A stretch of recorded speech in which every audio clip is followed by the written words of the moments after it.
The King and Queen have thanked the public for their support and kindness, and called it the greatest possible coronation gift.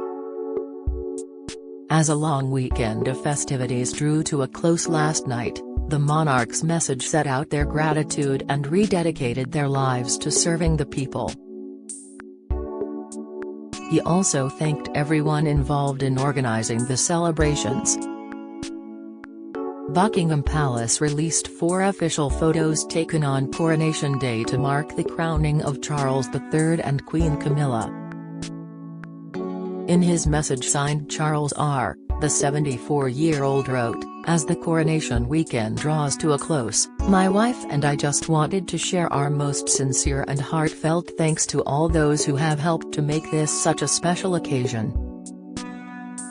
We pay particular tribute to the countless people who have given their time and dedication to ensuring that the celebrations in London, Windsor and further afield were as happy, safe and enjoyable as possible.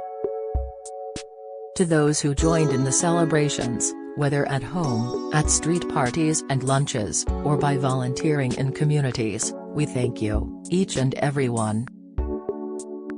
To know that we have your support and encouragement, and to witness your kindness expressed in so many different ways, has been the greatest possible coronation gift, as we now rededicate our lives to serving the people of the United Kingdom, the realms and Commonwealth."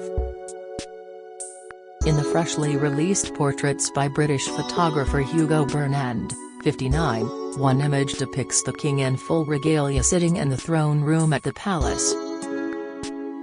He is wearing his crimson coronation tunic, the robe of estate, the diamond-encrusted imperial state crown, and is holding the orb and scepter with cross. King Charles is seated on one of a pair of 1902 throne chairs that were made for the future George V and Queen Mary for use at the coronation of Edward VII. A second image shows Queen Camilla, 75, in the green drawing room at the palace, wearing Queen Mary's crown and her robe of estate, while a third photograph has the couple together in the throne room. In a key message for the new monarch's reign, the focus of the fourth photograph is placed firmly on the working members of the royal family. It shows the 11 working members plus the Princess Royal's husband Vice Admiral Sir Timothy Lawrence, who accompanies her regularly on engagements all over Britain and around the world despite him not being considered an official working royal. Kingship is based on self-sacrifice and duty, says Leo McKinstry, in keeping with the high standards that characterized every aspect of the coronation. The speech by the Prince of Wales at the Windsor Castle concert was a masterpiece. Humorous, concise and perfectly delivered, it showed both devotion to the king and pride in his achievements. But William's greatest praise was reserved for his father's spirit of dedication. As the prince put it, "For all that the celebrations are magnificent, at the heart of the pageantry is a simple message: service." Critics of the monarchy like to wail about hereditary power and privilege, but in truth the ideal of kingship is based on self-sacrifice, humility and duty. That was reflected in the first words that the king uttered on his entry into Westminster Abbey at the start of the service on Saturday morning.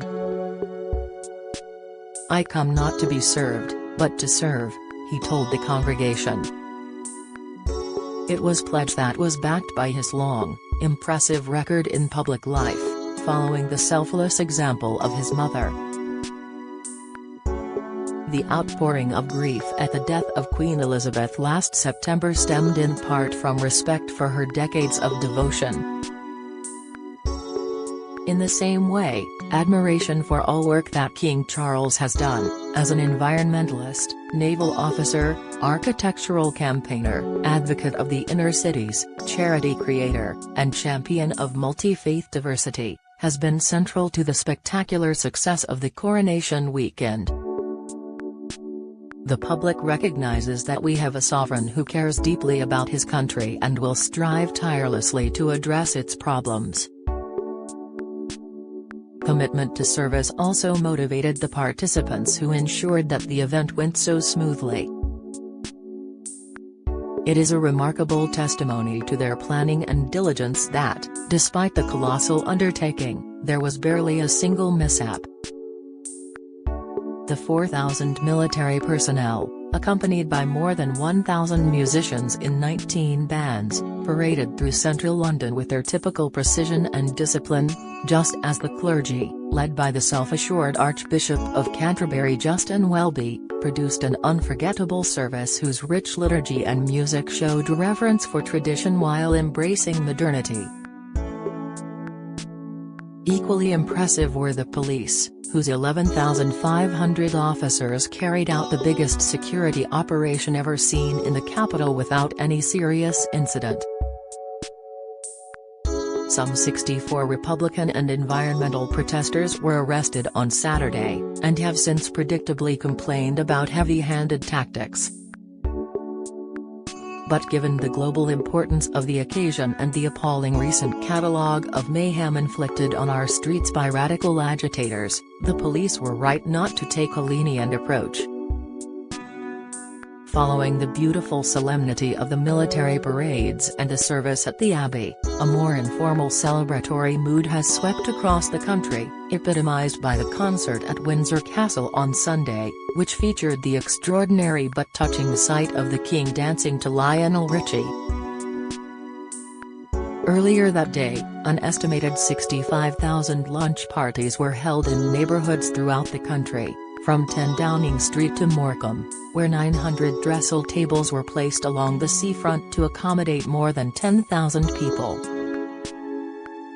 The theme of service was prominent again yesterday, with around 6 million taking part in the Big Help Out, a nationwide initiative to promote voluntary work.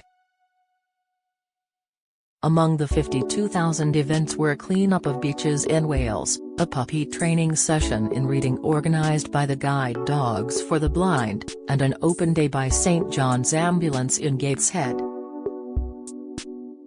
It was, said Brendan Cox, the co-founder of the Together Coalition, an unprecedented festival of volunteering.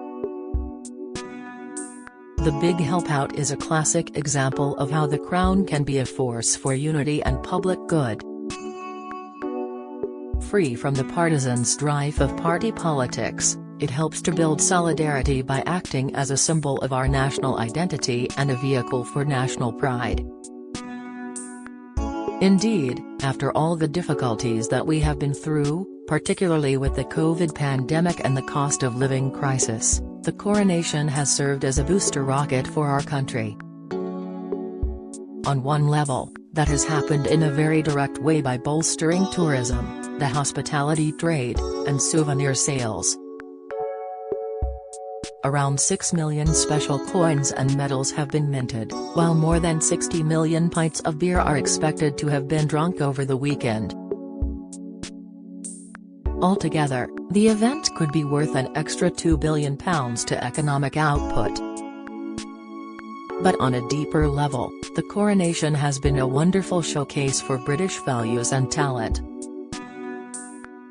As an amateur magician, Prince Charles joined the Magic Circle in 1975. He certainly presided over a magical spectacle, one that will live forever in our collective memory.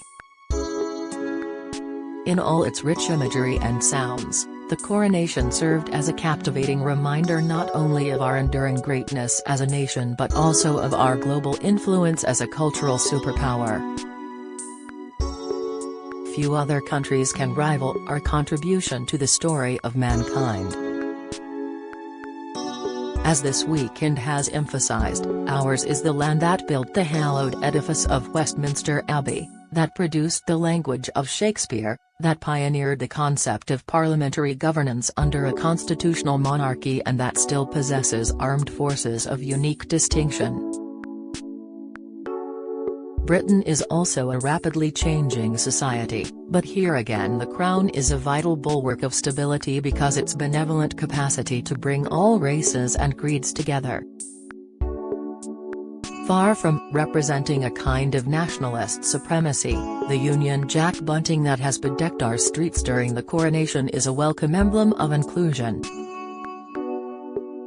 As promoted by the monarchy, patriotism is a bond that reinforces a shared sense of belonging. That ethos shone through the service at the Abbey, where tradition was adapted for the realities of diverse, multi-faith Britain, highlighted in the contributions from non-Christian religious leaders and the compelling performance by the Ascension Gospel Choir. The Crown's strong credentials in combating discrimination, as graphically demonstrated in Charles' work at the Prince's Trust in helping disadvantaged youths, expose the emptiness of the vicious claims from the Duke and Duchess of Sussex about racism within the royal. Predictably, after sending shockwaves with their wild accusations during their notorious interview with Oprah Winfrey, they produced no evidence and began to backtrack. Prince Harry and his wife thought they could inflict lasting damage on the monarchy by detonating their bomb of charges about bigotry, but it blew up in their own faces. What was so striking at the weekend was the huge popularity of the King, the Queen and their immediate relatives, compared to the isolation of Harry as he went furtively in and out of the Abbey on his flying visit from Californian exile. The British monarchy has endured for over 1,000 years. As Charles begins his first week as the crowned king, he can take satisfaction from the knowledge that the institution is as secure as at any time in its history.